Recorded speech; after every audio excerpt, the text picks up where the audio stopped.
আল্লাহ রাসূল বলেছেন দারিদ্রতা মানুষকে কাফেরের দিকে ধাবিত করে।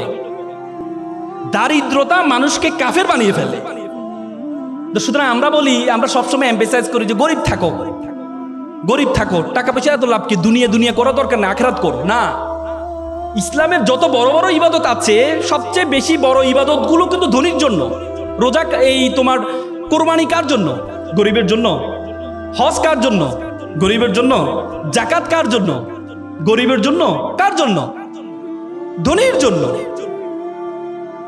আল্লাহ তাআলা কোরআনে আকিমুস সালাত ও আতুজ যাকাত, যাকাত আদায় করতে বলছে, যাকাত প্রদান করতে বলছে, যাকাত খাইতে বলে নাই।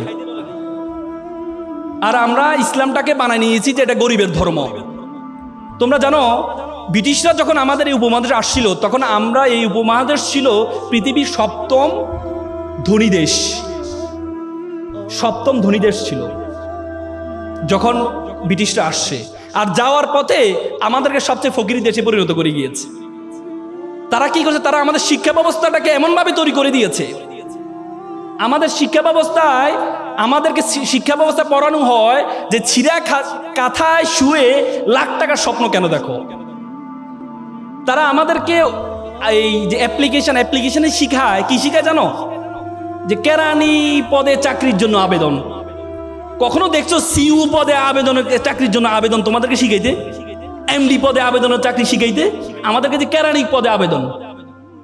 তার মানে ব্রিটিশরা আমাদের মাথায় ঢুকিয়ে দেয় তোরা ফকিরের জাতি, তোরা ফকিরের জাতি, তোরা চিন্তা করবি কেরানি পর্যন্ত, একটা প্রধান হওয়ার জন্য চিন্তা করবি না। আমরা সেই মেন্টালিটি নিয়ে আছি। বড় স্বপ্ন দেখতে পারি না, এমডি হব সে স্বপ্ন দেখতে পারি না, বড় ব্যবসায়ী হব স্বপ্ন দেখতে পারি না, সে স্বপ্ন দেখতে পারি না। এই জন্য তুমি যদি, আমি বিশ্ববিদ্যালয়তে বের হওয়ার পর আমার চিন্তা ছিল আমি চাকরি করব, সরকারি চাকরি করব। এরপর বললো না, সরকারি চাকরি করলে তো আমি তো অসৎ হইতে পারবো না, অসৎ হইতে পারবো না। আল্লাহর রহমতে আমি একটা স্বাধীন পেশায় আছি, স্বাধীন পেশা আছে। আমি যখন ওকালতি দিতে ঢুকি, প্রথম দিনে আমি স্যালারি পেয়েছিলাম 100 টাকা। একটা শুনানি করেছিলাম, জামিন করেছিলাম, সিনিয়র আমাকে 100 টাকা দিয়েছেন।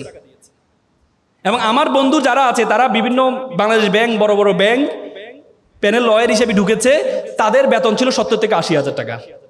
কয়েকদিন আগে আমার একটা ফ্রেন্ড, আজকে 10 বছর ওকালতির পরে চেম্বার আসি, বললো বন্ধু আমি তো 80, 90, 1 লাখ টাকার মধ্যে সীমাবদ্ধ আছি, তুমি তো গাড়ি বাড়ি মালিক হয়ে গেছো, এখন বন্ধু চাকরি ভালো লাগে না, এই পেশা, তোমার পেশা চলে আসবো, আইনজীবী পেশা আসবো।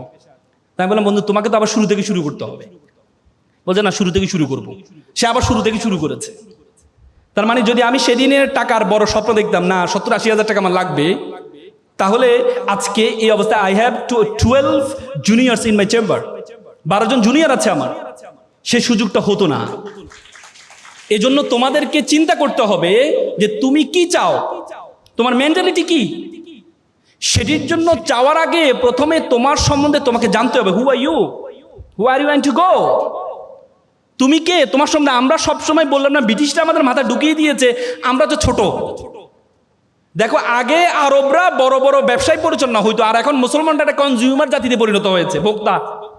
ওরা বানায় আর আমরা ভোক্তা, অথচ আমরা হওয়ার কথা ছিল সবচেয়ে বড়। এই জন্য তোমাদেরকে প্রথমে তোমার সম্বন্ধে জানতে হবে, তোমার সম্বন্ধে তুমি কে, তুমি কতটুকু যেতে পারবা, তোমার সম্বন্ধে জানতে হবে।